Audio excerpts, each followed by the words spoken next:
তোমাকে বিয়ে করতে পারি একটা শর্তে। বলো তোমার কি শর্ত? বিয়েতে যে কাবিননামা ধার্য করা হবে সেই কাবিনের পুরো টাকা বাসর ঘরে আমার হাতে দিতে হবে এবং সেই কাবিনের টাকাটা নির্ধারণ করব আমি। আমি শর্তে রাজি। এতদিন তুমি অনেক কিছু বলছো, তুমি আমার বাবাকে অপমান করছো। আমি কিচ্ছু বলিনি। কেন বলিনি জানো? আজকের দিনটার জন্য।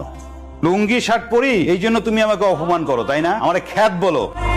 আরে তুমি যে ছেলের সাথে প্রেম করো সেই ছেলের দিনের মধ্যে 100 বার আমি কিনতে পারি, সেই টাকা আমার কাছে আছে। এই নাও। কত টাকা লাগবে তোমার? আমি তোমাকে 2-1 দিনের মধ্যে ডিভোর্সের পেপার পাঠিয়ে দেবো। তুমি এই টাকা নিয়ে আমার বাড়ি থেকে বের হয়ে যাবে। এইবার জমবে আমার টাকার সংসার। এবার বুঝতে পারছেন কেন এই বিয়েতে রাজি হয়েছে? এখন আপনি আপনার মেয়েকে নিয়ে যেতে পারেন। আমি আর এগুলোর মধ্যে নাই। বাবা তুমি আমাকে হাত তুললে? হাত তুললাম। এই হাত তোলাটা অনেক লেট হয়ে গেছে। আমি যদি এই হাত তোলাটা আরো আগে তুলতে পারতাম তাহলে আজকে আমাকে এই দিন দেখতে হতো না। আমি ওই ছেলের সাথে সংসার তো করবোই না, আমি এই বাড়িতেও থাকবো না। আমি এই বাড়ি থেকে এক্ষুনি চলে যাব। বেরিয়ে যা, তুই এই মুহূর্তে এখান থেকে চলে যাবি। তোর মুখ আমি দেখতে চাই না। তুমি ঠিক যেভাবে যেভাবে বলেছো ঠিক সেভাবে সমস্ত কাজ আমার কমপ্লিট হয়ে গেছে। টাকা এখন আমার হাতে। তুমি তাড়াতাড়ি বাসায় চলে আসো, আজকে রাতে আমরা ঢাকায় চলে যাবো। আমার তুই মাফ করে দিস দোস্ত।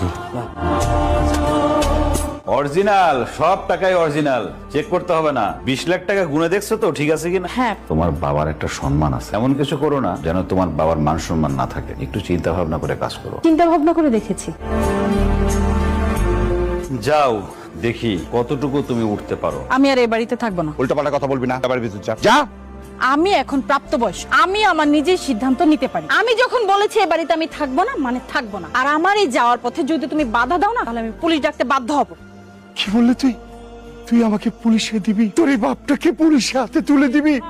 তোর বাবা মারা যাওয়ার পর এই তুই হাত দিয়ে আমি তোকে বড় করেছি, তার প্রতিদান তুই আমাকে এইভাবে দিলি রে মা। দেখো বৌমা, তোমার বয়স কম, ভালো মন্দ বোঝার বয়স তোমার এখনো হয় নাই। যাও ভিতরে যাও। আমি বলেছি আপনাদের এই বাড়িতে আমি থাকবো না মানে থাকবো না। তোর সামনে বৌমা চলে গেল, তুই বৌমাকে ফেরাতে পারলি না? ও যে ছেলের কাছে গেছে একটা বাটপার ফাউল, ও এসে সারলো বলে। ওই ছেলে যদি চিটার বাটপার হয়ে থাকে তাহলে তো ও বৌমার ক্ষতি করতে পারে। ওর ক্ষতি করার আগেই তুই বৌমাকে বাড়িতে নিয়ে আয়। বাবা ধৈর্য ধরো। তুই যেইভাবে পারিস এই মুহূর্তে বৌমাকে বাড়িতে নিয়ে আসবি। আমি কোনো কথা শুনতে চাই না। আগামী 2 দিন তুমি এই বাড়িতে আসবা। কেন? আরে বুঝতেছো না কেন? সাথীরে আসতে বলছি। তার মানে তুমি আমাকে? আরে বাবারে, তুমি তো আমার সব, তুমি আমার লক্ষ্য। শোনো, আমি তো তোমারই বিয়ে করবো। শোনো, সাথী আমার কথা মতো তার হাজবেন্ডের কাছ থেকে 20 লাখ টাকা নিয়ে আসতেছে। কত বড় ব্যাখ্যা। এই টাকা যখন নিয়ে আসবে ওরে রাইকে আমরা টাকাটা নিয়ে তুমি আর আমি শহর চলে যাবো। হায় হায়, সর্বনাশ হয়ে গেছে। কি সর্বনাশ হয়েছে? সাথী তোমাদের সব কথা শুনে ফেলাইছে। তুমি এক কাজ করো, আগে যাও ওর কাছে, যে টাকাটা নাও। তুই সেই বলদটা তাই না, যে বাসর ঘরে বউরে টাকা দিছস আর তোর সেই বউ টাকা নিয়ে আমার কাছে আইছে।